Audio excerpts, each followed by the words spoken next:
Casters, ¿cómo están el día de hoy? Yo estoy muy bien, muy feliz de que ya tuvimos algo de Fórmula 1. No fue una carrera, no fue una clasificación. Sí fueron las prácticas de pretemporada y se acercan otras prácticas. El 11 de febrero empiezan, pero como ya hicimos un capítulo de las prácticas y todavía no empiezan las segundas prácticas, el día de hoy Ricky y yo tenemos un super capítulo para ustedes. Para introducir el tema del que vamos a hablar el día de hoy, le paso el micrófono a Ricky. Ricky, ¿cómo estás? Hola Fons, hola queridísimos amigos podcasters. Y sí, ya tuvimos pruebas, ya tuvimos prácticas, ya vimos a los coches en pista. Pero, si no mal recuerdo, la temporada 2026 tiene nada más y nada menos que 11 equipos. Pero en las prácticas no vimos 11 equipos, vimos 10 equipos. Hay un desaparecido. Sí, se sintió como 2025, donde habían 10 equipos prepracticando. Pero, Ricky, ¿quién faltó en las prácticas de pretemporada? No fue Cadillac, el equipo completamente nuevo. No fue Audi, el equipo que compró Sauber. No fue Alpine, el peor equipo del año pasado. No. Fue un equipo que le fue bastante bien el año pasado. Fue Williams. Y Ricky, ¿por qué Williams no fue a las prácticas de pretemporada tan cruciales que son? Y mucho más cuando hay un cambio de regulaciones tan, pero tan fuerte como el que vamos a ver este año. Un cambio de regulaciones que es el cambio más grande que ha habido en décadas.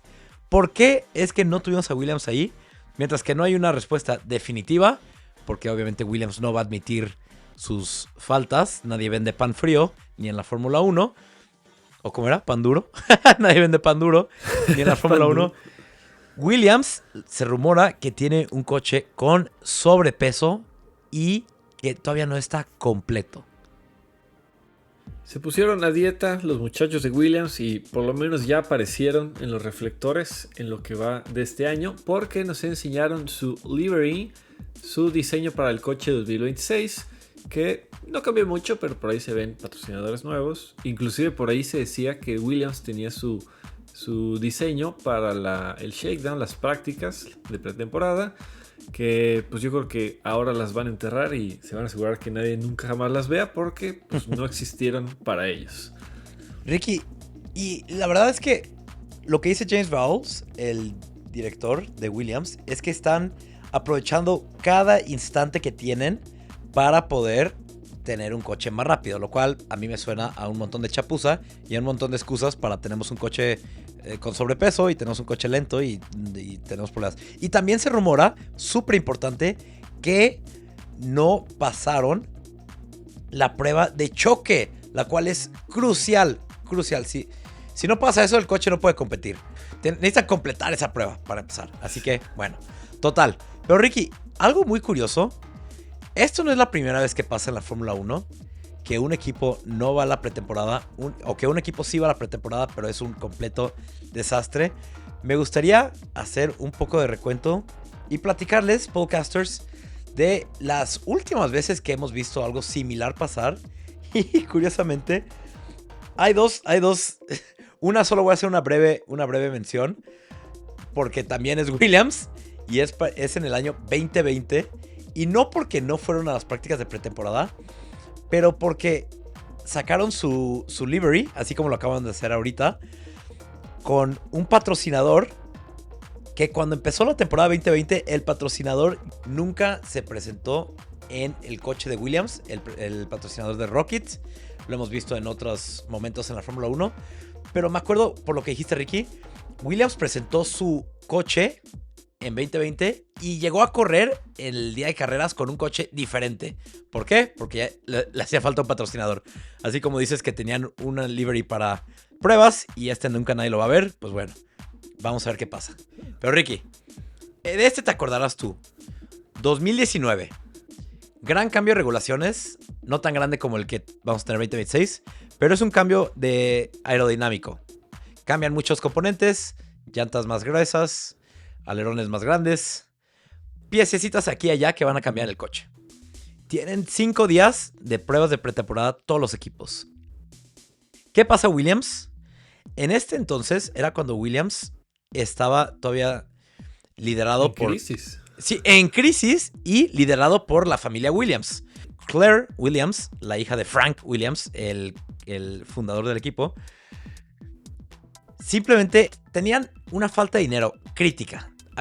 Les había ido fatal en el año 2018 y por lo tanto no tenían un coche completo cuando empezaron las prácticas de pretemporada de 2019. Así como ahorita. Pero a diferencia de ahorita, ese año solamente se perdieron las primeras 3 días. Lunes, martes y miércoles no corrieron. Jueves y viernes sí hicieron sus prácticas. Y sí, sabemos que las cuestiones de dinero se vuelven muy importantes, muy relevantes en la Fórmula 1. Y a veces no solo es el coche, también por ejemplo Haas, que decidió hacer su pit wall mucho más chiquito para ahorrarse ese dinero. Pero bueno, ya ahora sí hablando del coche, regresamos con Williams, que pues no es la primera vez, tristemente no es la primera vez, y para un equipo tan grande y tan histórico, estamos esperando que esta situación sea porque van a traer un monstruo de coche preparadísimo para darlo todo, no que sea una situación plenamente de no estamos listos porque no nos alcanza y a ver qué coche sale. Sí, pero algo que se me hace muy, muy diferente de 2026 a diferencia de 2019. En 2018 Williams quedó en último lugar en campeonato de constructores.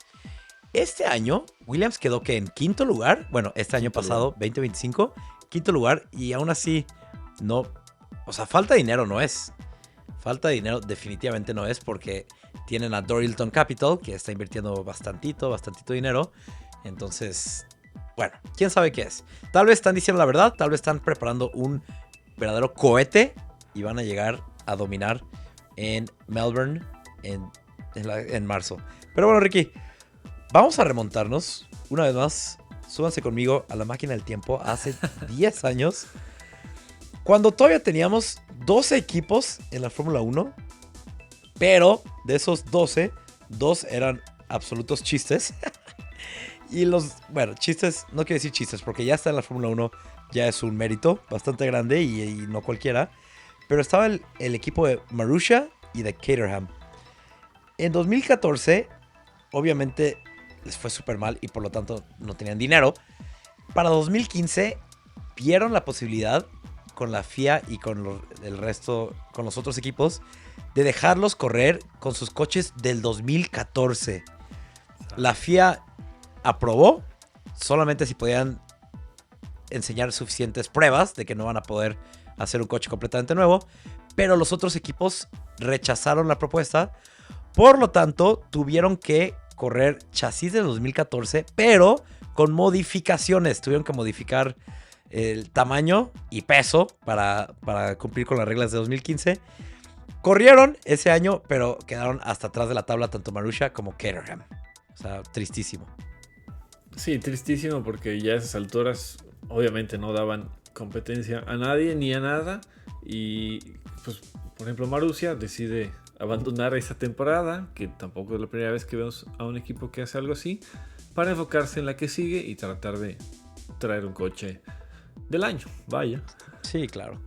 Sí, o sea, ellos ni siquiera asistieron a pretemporada porque pues no tenían nada que probar. Y luego ya, en la carrera, fatal. Y algo que pasó ese mismo año, 2015, fue el año donde regresó una historia de cuento de hadas. McLaren y Honda se vuelven a reunir. Pero ¿qué pasa en la pretemporada? Una de las cosas más bizarras que ha pasado hasta la fecha y que todavía no tenemos explicación de qué pasó y por qué y cómo y cuándo y cómo. Durante la pretemporada, Fernando Alonso misteriosamente choca y es llevado al hospital. ¿Qué dice el equipo? El equipo dice que fue una ventisca de aire brutal que pues, movió el coche de Fernando Alonso y causó que chocara. Alonso dice que frenó y que simplemente sus llantas hicieron un lock-up. O sea, que ¿qué pasa? Que en vez de que durante el frenado sigan girando las llantas, durante el frenado se detienen por completo las llantas, pierdes tracción, por lo tanto chocas. Pero hay muchísimas preguntas de si eso es lo que de verdad pasó. Porque los doctores le dijeron que no corriera la primera carrera del año y esto fue lo que pasó. No corrió.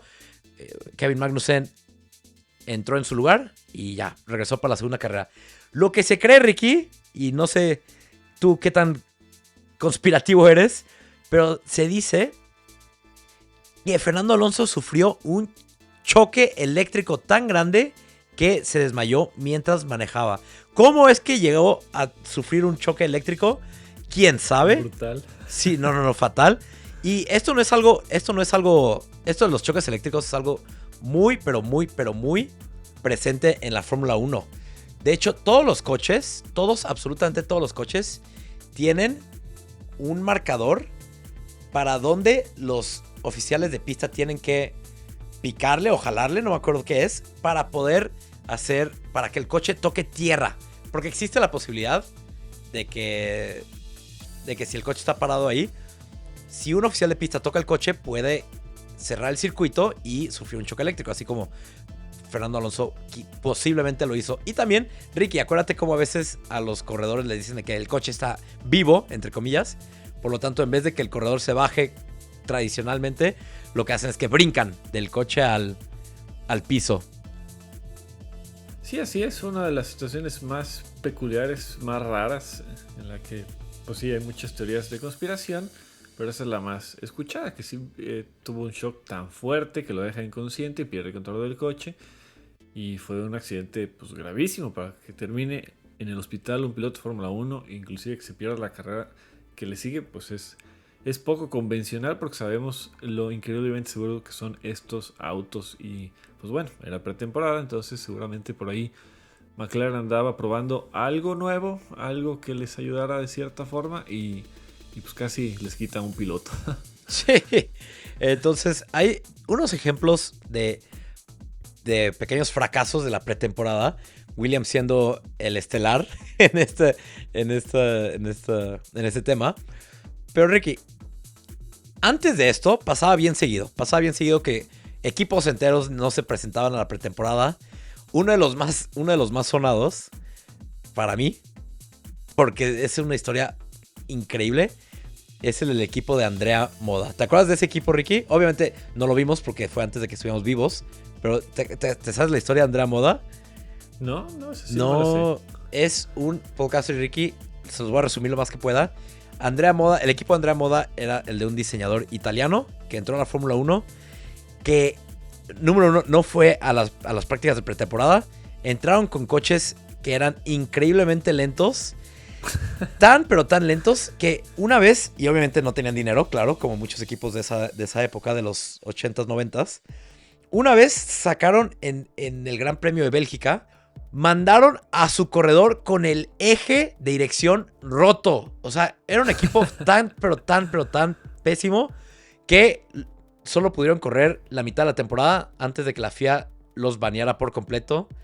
Y bueno, eso. Equipos como Andrea Moda, creo que Andrea Moda fue el peor, pero equipos parecidos que no iban a prácticas, entraban con un coche lento y acababan retirándose del deporte 1 o 2 años después, montones. Y sabemos que algo clave de esta situación pues es el dinero, el presupuesto, que ahora está mucho más regulado, porque antes sabíamos que equipos como Ferrari llegaban con 20 coches para probarlos de 40 formas diferentes, mientras otros equipos ya el hecho de ir a las prácticas era una inversión considerable, entonces no valía la pena para muchos. Y con esta diferencia de presupuestos había grandes y notorias ventajas. Sí, claro. En el deporte como tal, pues sabemos que ha habido muchos cambios en la Fórmula 1. Desde que empezaba en los años 50 a un coche que tenemos hoy en día, ha habido miles de cambios, de ajustes, de errores, de gente muy inteligente que encuentra en cada norma, en cada regulación, un hueco legal que les permite sobresalir. Otros que creen que van a sobresalir y terminan yéndose por otro lado muy erróneo y catastrófico.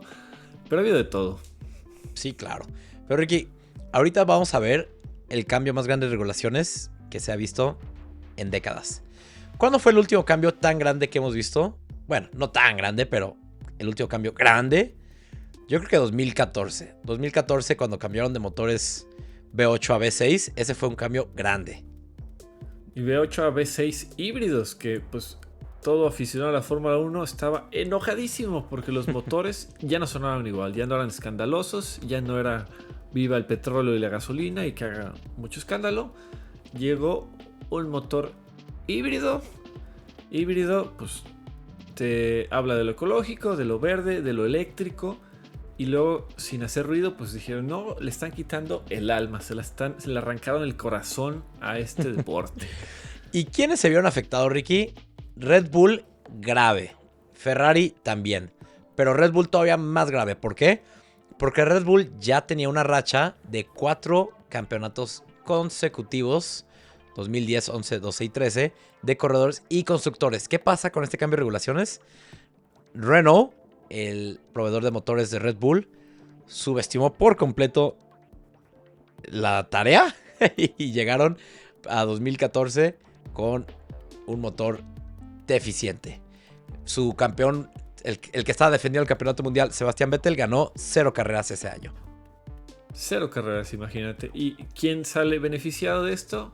Equipos y sobre todo fabricantes enormes, como son Mercedes, como es Honda, pero obviamente Mercedes, que hablando en general, en el mundo, pues toda esta tecnología híbrida y eléctrica empezaba a tener un auge muy importante, sobre todo por la llamada de atención a lo ecológico, como ya había dicho.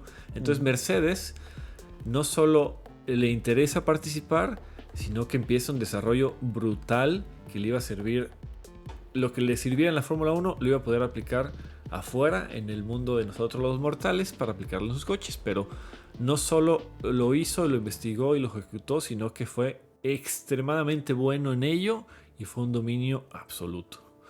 Sí, no, un cambio de regulaciones brutal para algunos, increíble para otros. Definitivamente vamos a ver algo similar este año 2026, por eso ya quiero que sea la primera carrera, pero todavía queda esperar. Ricky, otro cambio. ¿Qué cambio tuvo la Fórmula 1 en 2009? Tuvo un cambio grandísimo de los cambios aerodinámicos. 2011, 2010, híjole, tantas cosas.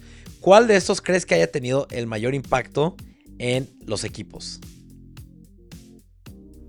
Bueno, el famoso doble difusor de la temporada 2009 es una fantástica historia que ya hemos mencionado varias veces aquí en el podcast, porque Brown GP, este equipo que costó 1 libra esterlina, este equipo que es rescatado por el señor Brown, después de que Honda dice, ¿sabes qué? La crisis del mundo está complicada, no voy a perder mi tiempo en la Fórmula 1, pero ahí está el equipo y el coche básicamente ya armado.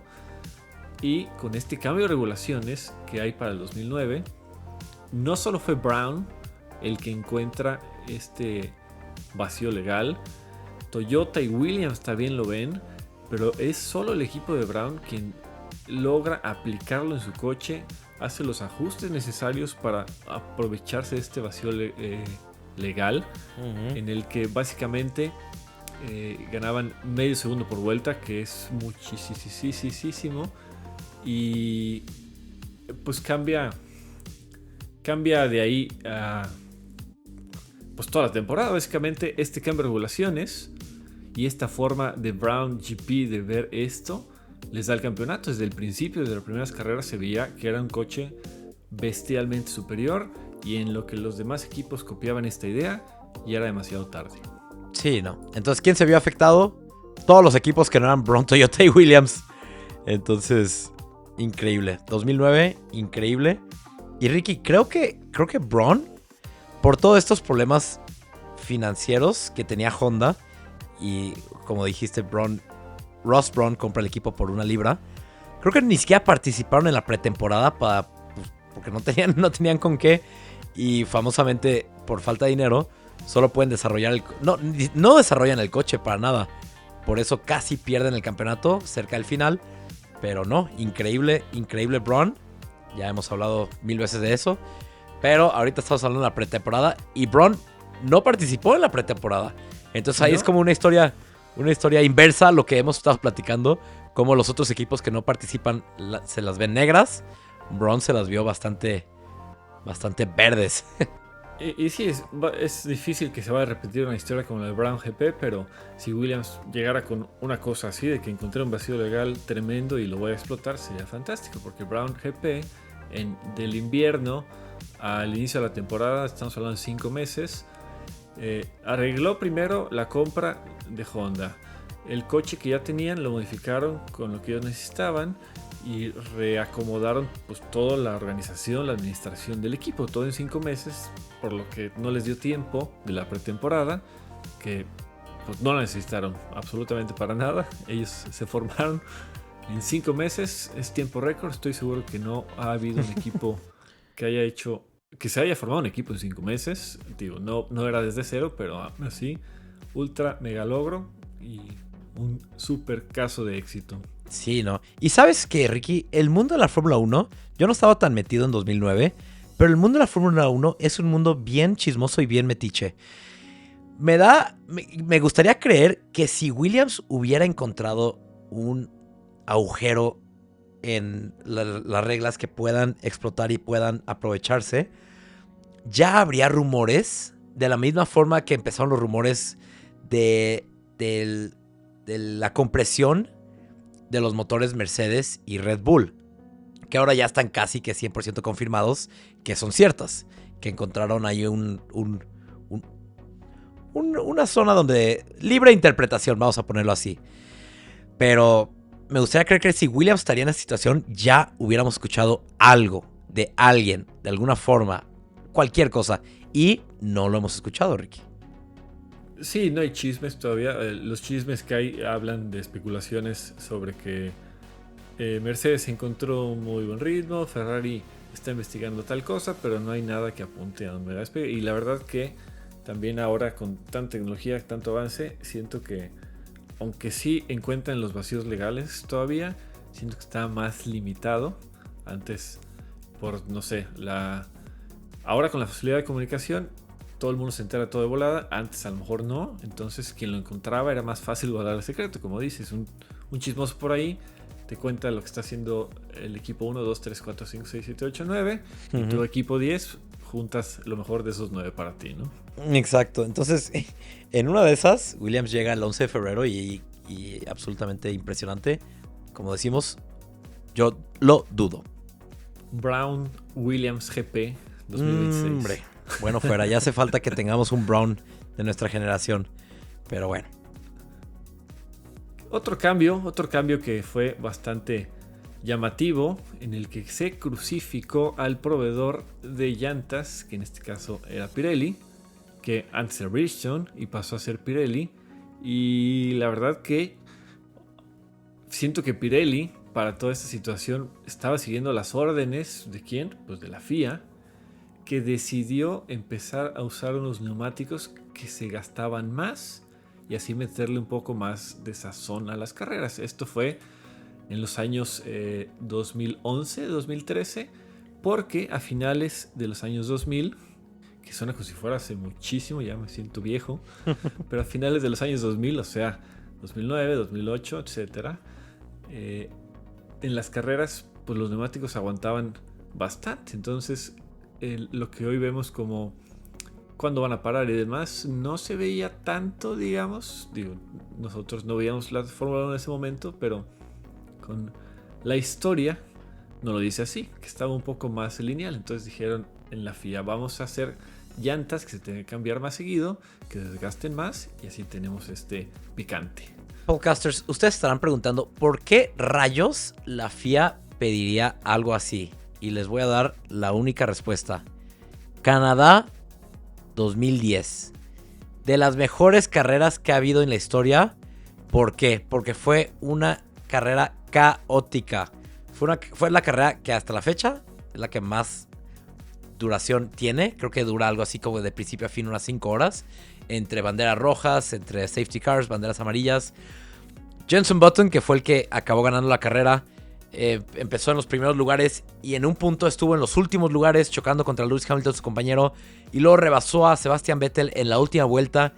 ¿Y qué pasó? Este Jenson Button entró 5 veces a los pits. 5 veces para cambiar neumáticos. ¿Qué dice la FIA? Ve esta carrera, Dice, la respuesta para carreras más emocionantes es más cambios de llantas, más entradas a los pits. Por lo tanto, le piden a Pirelli que haga justamente esto. Llantas que duren menos. ¿Quién se vio afectado? Absolutamente todos los equipos. Ahí en la pretemporada y en las carreras. Y sí, la verdad que sí, una de las carreras más caóticas que ha existido en la historia de la Fórmula 1. Y yo fíjate que me acuerdo en la temporada 2013 que no la vi toda, no recuerdo haberla visto full a conciencia, pero me acuerdo mucho del Gran Premio de Gran Bretaña porque las llantas parecía que eran globos, que alguien pasaba la pista y empezaba a romper llantas y rompía y rompía y rompía, y era una cosa de un segundo a otro. O sea, sabían que tenían que cambiar en cierto tiempo o después ciertas vueltas, pero los neumáticos estallaban y se hacían pedazos, no había como una advertencia ni nada. No, nada.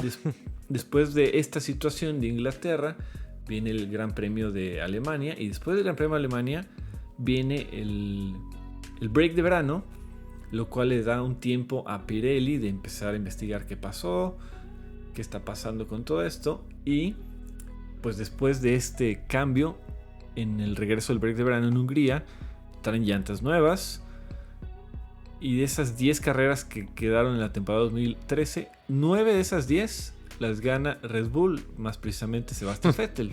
Wow. Entonces, el coche que sí era un absoluto cohete, el inicio de la temporada estuvo muy limitado, porque aunque eran rápidos, tenían un agarre brutal, todo este esfuerzo, todo este agarre se iba a los neumáticos que estaban diseñados para desgastarse. Sí, pero bueno, Ricky, se nos está acabando el tiempo. Que empezamos hablando de la pretemporada, acabamos hablando de temas relacionados súper interesantes. ¿Hay algo que nos haya faltado platicarles a los podcasters? Tenemos mucha historia para contar. Si ya se la saben, podcasters, aquí sobran temas, sobran curiosidades, sobra ambiente. Eso sí. Sobra ambiente. Aquí el olor a gasolina y a llanta quemada. Espero que se los podamos transmitir por medio de nuestras voces y nuestras risas. Y motores híbridos también, porque ya somos más sustentables. Exacto, exactamente. Pero bueno, Ricky, creo que es momento de despedirnos de los podcasters. Podcasters, estaremos la próxima semana aquí para platicarles de un tema súper interesante. El tema siendo los contratos de los corredores actuales, cuándo expiran, quién está en peligro y quién no. Todo para estar listos para las siguientes pruebas de pretemporada 2026. Así que síganos, escúchenos, síganos en todas nuestras redes sociales y escúchenos en sus plataformas favoritas, podcasters. Nos vemos en la próxima, podcasters.